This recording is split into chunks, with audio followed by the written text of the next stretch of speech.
में कौमी असम्बली की 9 नशिस्तों पर होने वाले ज़िमनी इंतखाबात के हवाले से कागजात नामजदगी जमा करने का आखिरी रोज़ है। MQM के फारूक सत्तार, मुस्तफ़ा कमाल, महफूज यार खान, पीपल्स पार्टी की शहला रजा समेत दीगर मुख्तलिफ अजला में कागजात नामजदगी जमा करा दिए।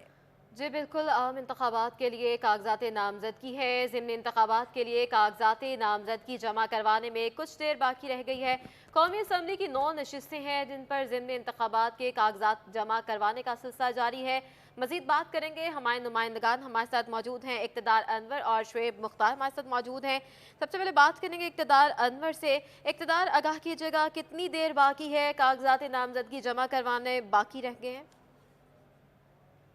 अबॉशन आपका कराची में ज़िमनी इलेक्शन में कौमी असम्बली की 9 सीटों पर जो है वो इंतखाबी मार्का होगा।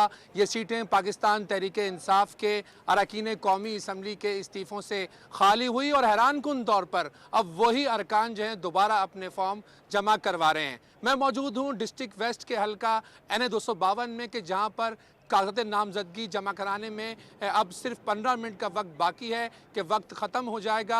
हमारे साथ मौजूद हैं हल्का NA 252 से पाकिस्तान पीपल्स पार्टी के मुतवक्का उम्मीदवार हाफिज़ अब्दुल बर। इनसे बात करते हैं। हाफिज़ साहब, बहुत शुक्रिया, हूँ तो आपकी बहुत सी खदमात हैं। पाकिस्तान पीपल्स पार्टी का डिस्ट्रिक्ट वेस्ट में पिछला एक साल रिकॉर्ड जो है वो काफ़ी बेहतर है। 249 निकाली, बलदियाती इलेक्शन में भी फिर हम देख रहे हैं। तो अब आप क्या समझते हैं, 252 जो आपसे 3.5 साल पहले चली गई थी, क्या वो हासिल कर लेंगे आप दोबारा? हाँ, बहुत शुक्रिया। देखिए, 252 3.5 साल पहले चली नहीं गई थी, बेसिकली चोरी हो गई थी। तो अब हमें चोरी की चीज़ वापस मिल गई है और आपने बड़ी वाज़ेह तब्दीली देखी है कि ये बलदियाती इंतखाबात में भी और जहाँ जहाँ ज़िमनी इंतखाबात हुए हैं वहाँ पर भी।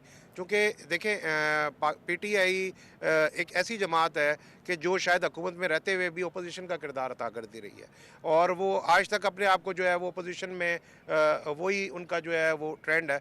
अब मुझे एक बात, आप वाली बात कि ये एक जो सियासी मार्के हैं, ये मुझे ये समझ में नहीं आती कि ये लोग चाहते क्या हैं। अब अगर देखें, आपने पूरे मुल्क में बार बार अगर ज़िमनी इंतखाबात में आपने इस तरह से वो कर रहे हैं तो आप लोग इस्तीफ़े क्यों दे रहे हैं?